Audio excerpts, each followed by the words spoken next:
contact with you. They've connected with you. And from the connection comes the trust. And when you build trust, you build relationships. That's what improv is built on. Improv is built on trust. Improv is built on taking care of your partner. Improv is built on us looking out for each other and having the common goal of success for all of us ahead of everything else. The people who don't do that, in my business, we call them shiners. Sorry if I have my back here, Donna, guys. We call them shiners.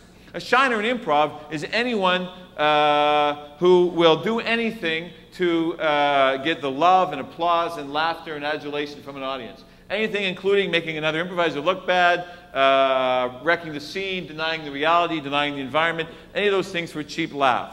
How long do you think a shiner lasts in an improv class, club, sketch, troupe, anything? Not long. Why not? Because there's no trust. And if you're a shiner and I'm working with you and I know you're a shiner, David, and I know you're not going to look after me, who now has to look after me?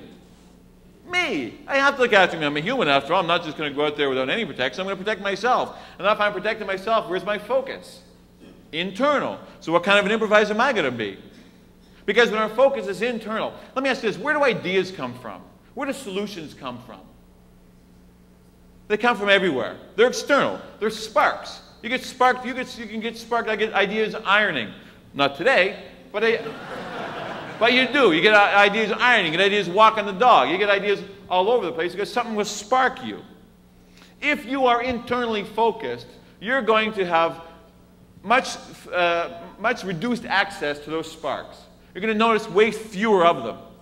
The more external your focus is, the more apt you are to be affected by that which occurs around you, i.e. life.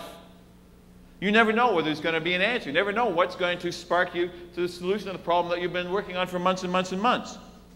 And if you work together, how many of you could have told that story that you just told by yourself? How many of you? None of you. Because it required your partner's history and life experiences to be brought to the table. Because what you said, the story you told, was built on the work you got from them, the work you did together. The inspiration came from without. And if you weren't focused, here, I'll give you another example. There's another thing that we do every single day that requires us to process both auditory and visual stimuli. What is it? Driving.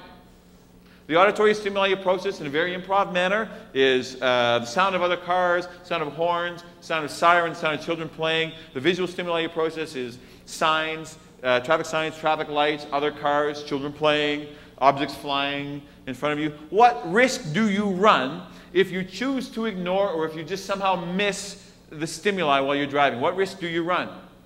You run the risk of having an accident. And it may be a simple little fender bender or it may be fatal. Well, again, I can tell you that, you know, in your career, in your interpersonal relationships, you run the same risk. If you miss important stimuli because you're focused on you or because you just choose to ignore it, then you run the risk of that accident. And it could, you know, cause you to stay late after work tonight, or it could cost you your career, depending on the severity of the accident.